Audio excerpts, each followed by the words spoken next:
discussion for today is on sudden infant death syndrome or SIDS.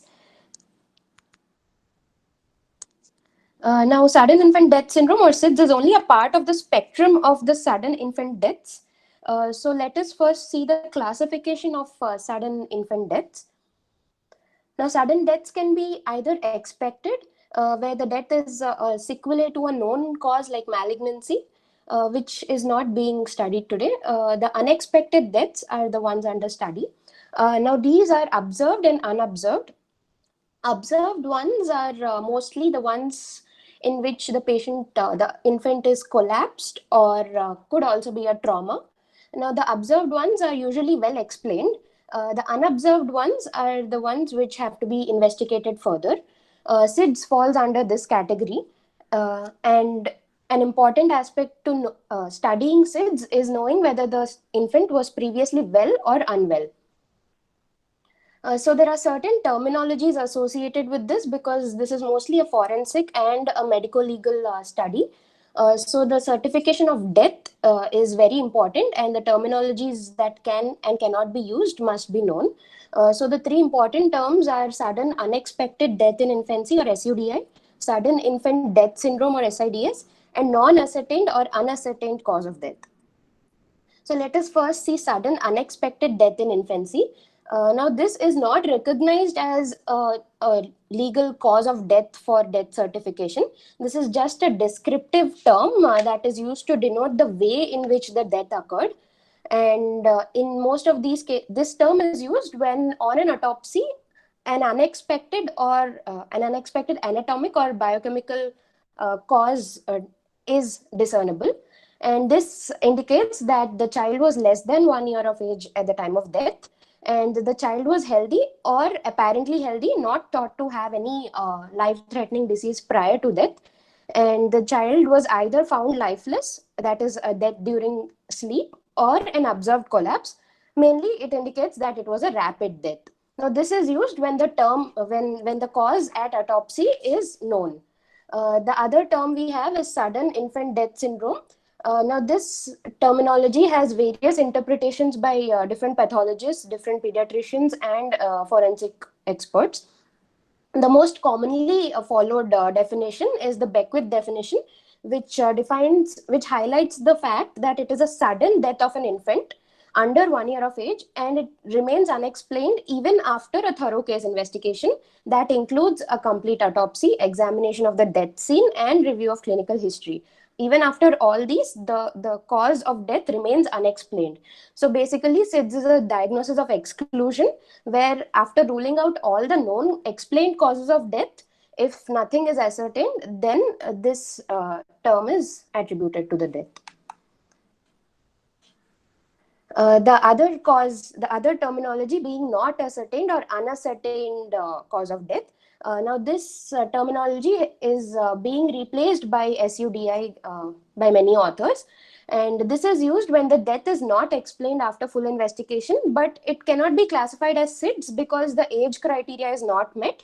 The infant at the time of death is older or younger than 1 year, and there are certain atypical features in the history which have to be investigated, and there are atypical but unexplained pathological features on autopsy. Example, abundant pulmonary siderophages, which are thought by authors to be a cause to be present in case of recent or previous asphyxiation. So this term is mainly used in case of atypical cases. Now, coming to the epidemiology of SIDS, in case of developing nations like India, the leading causes of infant death continue to be nutritional and infective causes. SIDS is more prevalent in the developed nations, especially UK, USA, New Zealand, etc., with UK having 0.5 per 1,000 live births and USA having 0.35 to 0.4 per 1,000 live births, whereas India has about 0.1 per 1 lakh or 0.001 per 1,000 live births, which is quite rare. So SIDS doesn't actually have a cause. There is no etiological factor that can be attributed to SIDS. We can only study the risk factors that are associated with cases that have been labeled off as SIDS. So the primary risk factors are parental, infant risk factors and environmental risk factors. Now, let us see some parental risk factors that are associated. Mainly young maternal age, age younger than 20 years, maternal smoking during pregnancy. Now, this is important because in utero exposure of the fetus to nicotine is associated with 2 times the more risk of SIDS than a normal infant. And then drug abuse in either parents, short intergestational intervals, late or no prenatal care, which is also accompanied with certain environmental factors, and low socioeconomic groups, as well as racial factors. In case of USA, in the American and American Indian communities and African American communities, SIDS is more prevalent. So the pathogenesis of SIDS has been thought to be multifactorial, and as I said, there are 3 risk factors: parental, infant risk factors, and environment risk factors. So these have been put into the triple risk model. So when we say vulnerable infant being one of the causes, we talk of the infant risk factors, which are brainstem abnormalities, that is mainly abnormalities in the serotonin dependent signaling in the brainstem that are associated with delayed development milestones of arousal and cardiorespiratory control. Prematurity or low birth weight. Now, this is thought to increase the risk of SIDS by at least 5 to 7 times, and multiple births, and SIDS in a prior sibling. Now, this also warrants for a thorough investigation for traumatic child abuse. Other causes being respiratory infections. In case of respiratory infections, even mild or asymptomatic or vaguely symptomatic infections can also trigger laryngeal chemoreceptors. These are being studied. These are being studied right now, and they are thought to elicit an inhibitory cardiorespiratory reflex. And germline polymorphisms and autonomic nervous system genes are also associated. Then coming to the environmental factors which act as exogenous stressors. These are variable, highly variable with cultural and ethnic practices in different parts of the world that are associated with child rearing. And the main ones being prone or side sleep position. A lot of emphasis has been laid on the sleeping position of infants, with prone position being more at risk for asphyxia. Sleeping on soft surfaces, in case of, especially in case of infants under 2 to 4 months, who have poor motor milestones, skills, they are at high risk for asphyxia. Hyperthermia and co-sleeping in first 3 months of life. Co-sleeping is also a medical legal aspect in the US and UK. Again, these vary with cultural practices of child rearing in different parts of the world. And the third factor being critical developmental period. Now, SIDS is thought to be more. 90% of the cases of SIDS have been associated in infants between 2 to 4 months of age. So between 2 and 4 months is considered a critical developmental period because of the development of motor milestones being still continuous. So the characteristic features of SIDS that have been studied in cases are that 85% of the cases occur between 2 to 4 months, 95% of the cases occur less than 6 months of age, and the sleeping time, the death during sleep between midnight and 9 p.m. Has been seen in 90% of the cases. So it is also called cot death or crib death, and this is known to increase with birth order. And male infants are affected more than females, and again racial factors like the African American and the American Indian community in the US are more affected. So as I said, SIDS is a diagnosis of exclusion. So we need to know what we have to exclude on autopsy to come to a diagnosis of SIDS.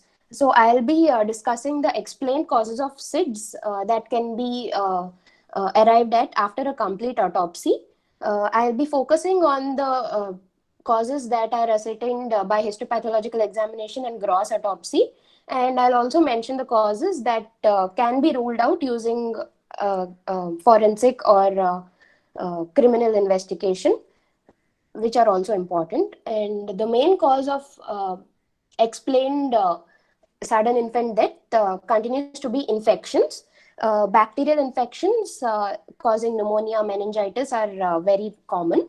And in case of infections, the point to be remembered is that clinical history might not be there, because some babies can have vague or non-specific symptoms that can be ignored by parents. And also, in case of infections, there should be prompt sample collection and cultures that should be done immediately after birth to rule out any post-mortem bacterial overgrowth or contamination that is very common. So pneumonia caused by group B streptococcus bacteria and pneumococci, meningococci are all frequently seen. Meningitis is also a very common factor caused by meningococcus. Again, in developed countries, H. influenzae, Haemophilus influenzae is not a common cause, but pneumococcus and H. influenzae continue to cause meningitis in India. Now, peritonitis is also a common cause of sudden infant death, and usually there will be a history or autopsy finding of volvulus, Hirschsprung disease, or certain symptomatic features, or even congenital bands, etc. Myocarditis um, is very important. It is one of the leading causes. And along with the microbiological assay that can be done with PCR, um, histopathological examination also comes into play in case of myocarditis. Myocarditis is primarily known to be caused by Coxsackie B virus, especially Coxsackie B13. And on histopathological examination, we can see a large number of lymphocytes between the muscle fibers, which can be accompanied by histiocytes and or plasma cells. And necrosis of myocardial fibers can also be seen in case of some cases. So myocarditis is one of the DDs in which a pathologist comes into play. Another cause of sudden infant death is gastroenteritis, in which the clinical symptoms of dehydration may be present, and biochemically it can be assessed as electrolyte imbalance. So this can also cause death. And viral pneumonitis, although rare, it is also a cause of sudden infant deaths and caused by respiratory syncytial virus. And viral encephalitis and of course sepsis are other causes of sudden infant deaths. Then the second leading cause of death is cardiovascular causes.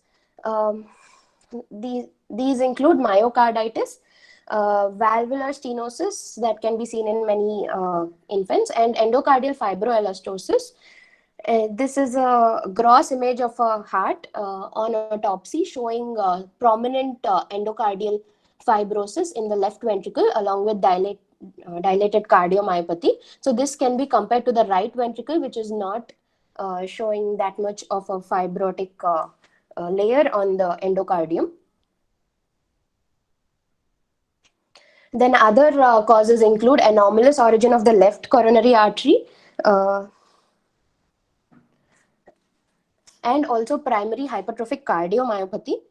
In case of cardiomyopathy, most commonly here in this autopsied heart, we can see the hypertrophied left ventricle here, and the hypertrophied interventricular septum, and that is bulging on the aortic valve causing subaortic stenosis. And we can also see the hypertrophied aortic valve leaflet here. So these are subtle changes that can be ascertained in the autopsy of a fetus, of an infant. Other important causes include tuberous sclerosis that has been known to be associated with cardiac rhabdomyomas. So on gross investigations, these rhabdomyomas are seen scattered at random about the wall of the heart. They are sharply demarcated and strikingly paler than the surrounding tissues. And on microscopic examination, we can see the classical large vacuolated clear myocardial cells, and the cytoplasm is filled with glycogen. And these are commonly called spider cells and are characteristic to this lesion. Other cardiovascular causes include cardiac arrhythmias and long QT syndrome, which is a channelopathy. This is a genetic disorder that has been associated with more than 700 mutations involving around 12 genes. So the genes have been typed as LQT1 to LQT10, and these are genes coding for various these are genes coding for various channels that are involved in the functioning of the heart. So potassium channels, sodium channels, calcium channels, all being involved, and these can any derangements in the functioning of these can lead to ventricular tachycardia and death, that is most commonly by torsades de pointis. So long QT syndrome has also been implicated in sudden infant deaths, and a thorough genetic study should be done in the infant. Another cause of sudden infant death is histiocytoid cardiomyopathy. Here in this image, we can see the numerous histiocytes that are deposited in the subendocardial region. These are glycogen, lipid, and even pigment filled cells that can be seen, and a certain amount of lymphocytic infiltrate can also be seen. This should be noted in the subendocardial region. Another cardiovascular cause, commonly known as the arrhythmogenic right ventricular cardiac myopathy. So, this is an idiopathic cardiomyopathy that is characterized by fatty infiltration into the right ventricular wall in the myocardium. So, here we can see numerous fat droplets that are deposited in the myocardium. Another cardiovascular cause that can be found out on autopsy is the non-compaction of ventricles. Non-compaction essentially means that the wall of the ventricles fails to develop into a smooth, flat-walled ventricle surface. It remains as trabeculations. So here we can see these trabeculations on the wall of the ventricle. So this results in an impaired cardiac output and can lead to sudden death. So in histopathological examination, these trabeculations can be seen extending into the cardiac wall instead of a flat ventricular surface. So after the cardiac causes, we have respiratory causes. As I've already discussed, infections of the respiratory tract are very common, and they can be asymptomatic also, and they trigger certain laryngeal chemoreceptors that cause cardiorespiratory suppression. Another important cause is malformations that can be assessed on an autopsy are choanal atresia, laryngomalacia, and tracheomalacia. And certain neuromuscular disorders, including congenital myopathies, polymyositis, viral myositis, are also implicated as respiratory causes of sudden infant death. Uh, there are also certain metabolic causes, especially causes metabolisms of fatty acid oxidation. The most common one being MCAD, or medium chain acyl CoA dehydrogenase deficiency. So this can be found out on autopsy, on histopathological examination, as fat deposition in the liver, kidney, muscle, and heart tissues. So so all these tissues have to be biopsied, uh, and also biochemical screening of the blood, bile, or broth for metabolites has to be done. So this is a histopathological image of a liver showing intracytoplasmic lipid deposits, and also an electron microscopy image showing lipid deposits in the liver. Also, tissues from kidney and other organs like muscle and heart tissue should be taken. Then these are the leading causes. Other than those, the miscellaneous causes like cystic fibrosis, adrenal insufficiency that can be presenting as adrenal hypoplasia, ruptured AV malformations, and other causes like accidental trauma, non-accidental trauma, which includes burns, etc., burns or falls, should be investigated. And also toxicology comes into a very important role in case of to rule out poisoning cases. uh, So in case of an autopsy, primarily we should also look for features of child abuse, including fractures, etc. So, as I said, there are no particular findings in SIDS. There's nothing specific to SIDS. We have to rule out everything, but there are certain features that have been noted commonly in babies that have been labeled as SIDS deaths. So these being petechiae on the visceral and parietal serosal surfaces in the thorax, mainly on the thymus. These petechiae can be noted, and hyperinflated lungs with congestion and or edema in some cases. And CNS is known to show astroglossus, and also hypoplasia of the arcuate nucleus, which can be picked up radiologically. There are also certain non-specific findings that have been commonly noted in cases of SIDS that include extramedullary hematopoiesis in the liver, engorged thoracic veins, and periadrenal fat resembling brown fat. These findings are not specific to SIDS. These are not pathognomonic of SIDS, meaning the presence of these is not diagnostic of SIDS, but the absence of these also does not rule out SIDS. So it is a very non-specific case that we have in SIDS. So this is an image showing petechiae that are seen on the thymic surface on autopsy. And this is an image of the hyperinflated lungs with congestion. SIDS has a very close mimicker in suffocation. So this is very important. This is a forensic finding that has to be ruled out before a diagnosis of SIDS is made. So most authors believe to associate alveolar hemorrhage in case of suffocation and presence of hemosiderin-laden macrophages on histopathological examination to be associated with suffocation.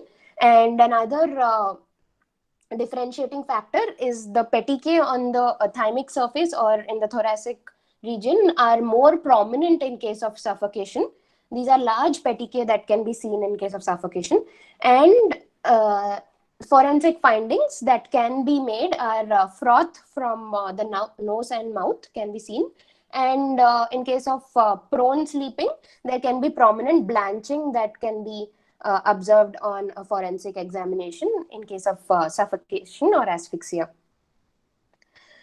So the autopsy of an infant which has been implicated as sudden infant death should have these following factors, which include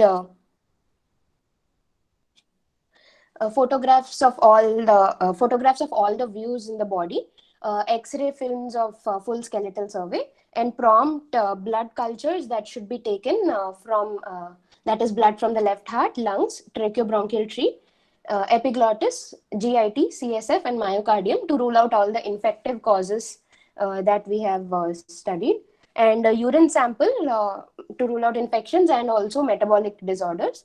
And metabolic studies should be made from blood, urine, vitreous humor, liver, muscle tissue, and skin fibroblasts. So these are all the uh, uh, things we should have in focus when we do an autopsy of a infant labeled as SIDS. And then the forensic aspects, of course, should be ruled out with child abuse. Thorough history should be taken, and also features of bruising and fractures should be noted. Co-sleeping deaths should be ruled out in the history. And another important forensic psychiatric aspect, that is Munchausen syndrome by proxy, comes into play, where the mental status of the mother as well as the father or any caregiver is to be studied. And in case of suspicion of Munchausen syndrome, a thorough toxicology screen should be done for the infants, as poisoning with common home poisons is very common in case of Munchausen syndrome by proxy. And of course, criminal activities should be ruled out before the autopsy thoroughly. So these are my references.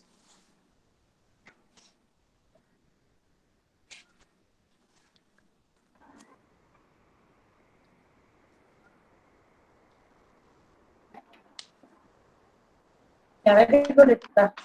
Covered all aspects of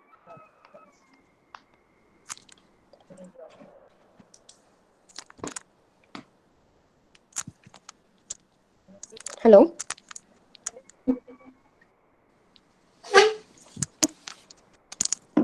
I cannot hear you, ma'am.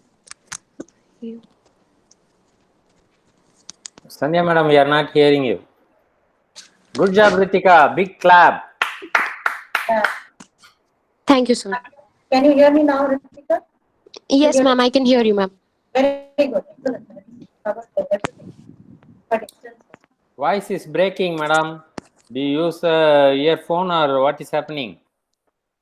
Earphone, but I think this is from the laptop. Only today the problem. If yesterday it was very good. Yesterday it was from the tab. I'm trying to use the laptop. It's breaking, madam. The best thing is you leave and then join again. Okay. I'll join it. Is it me who is not hearing, madam, or all of you are not hearing, madam? I also cannot hear, sir. Yeah, I'm also not able to hear, ma'am. Sorry, until madam comes in, we will go to the questions.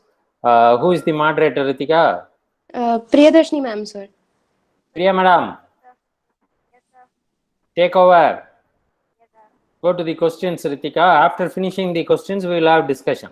Okay, sir. So Go the to the first question. The triple risk model for SIDS pathogens, sir. Varsha? Priya, even your voice is not very audible. Varsha, can you hear me now? Ma'am, Very, very feeble. is it? Varsha? Yeah, ma'am. The triple risk model for SIDS, there are three factors. One is the vulnerable infant, then there's a exogenous stressor and critical developmental period. Hello? Yes, can hear you. Can you hear me, ma'am?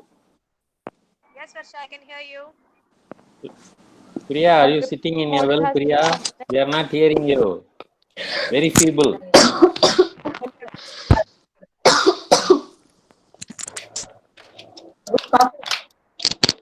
யார் இருமருது ரித்திகாவா? தண்ணி குடிங்க Ritika. Take some water. Yes, sir. So can you hear me now? Yes, crystal clear. Yes, sir. Ma'am, triple risk model has three components in it. One is the vulnerable infant, and then exogenous stressor and critical developmental period. Yeah, that's right. Next question.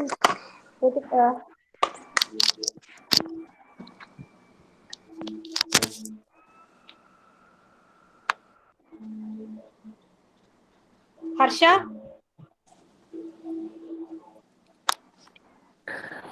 Environmental risk factors are the sleeping position of the baby, either in the prone or the side sleeping position. If there is hyperthermia or co-sleeping with the parents. Okay. Ritika, that's right? Any more points are there to that point? Yes, ma'am. Sleeping on a soft surface also sometimes. Okay. Share the answers. So we have 4 points over here. Okay. Suman? Ritika, keep the answers for 1 minute so that people will see. I know Harsha told all of them. Okay, sir. Suman? This is yes, ma'am. This is myocarditis, where we can see lymphocytes and sometimes plasma cells can be seen along with the necrosis of the myocardial tissue, and mostly caused by Coxsackie-B virus. Okay. Okay, so now Next Yeah, question, Ritika. Yeah. தலை வந்துருச்சு. Madam, we can hear you. We can hear you. Okay. No. Yes, I ma'am. shifted. Laptop கொஞ்சம் voice அவ்வளோ clear இல்ல. So I'm back. Okay. Thank you. Thank you. iPad வந்துட்டீங்களா? Super madam. Okay, Ritika, next question. I've displayed it, ma'am. We are not seeing. We are not there. seeing, ma. It is taking some You're lag seeing time, the I answer think. for the previous question. Can you Don't see it do now, it. ma'am? Yes. Now we can. Okay, Vishnu Priya. Ma'am, this is we are seeing spider cells, ma'am, seen in rhabdomyoma. Very good. Ritika, Yeah, answer. very nice picture. Yeah. Super. Sridevi. அடுத்த question, ma. I've displayed I'm it, not ma'am. able to Just do hold on. question, ma'am. Question Wait வரல, ma. பண்ணுமா, came wait and it பண்ணுங்க. Ah. It will come. Okay, I okay. think some lag time is there. Is there, yeah. Has it come, ma'am? Can you see it? No, Not yet, not yet. it came and went off. Now we are seeing. Yes. Ma'am, petike, Sridevi? yes, ma'am. Petike on the visceral and the parietal serosal surfaces in the thorax, ma'am, especially in the thymus. And also we can see hyperinflated lungs with pulmonary condition, ma'am. Okay. Share the answers, Ritika. Yes, ma'am. Oh. I've just displayed Petike, it, ma'am. yeah. Okay. Hyperinflated lungs. Right. Super. Any more questions? Okay, all of you No, put on ma'am. your video. Thank I you, want ma'am. to go to the grid view and then we will see. Okay. Thank you. Videos on, please. I think very good presentation, Ritika. You did an excellent job. It's a common question that is asked.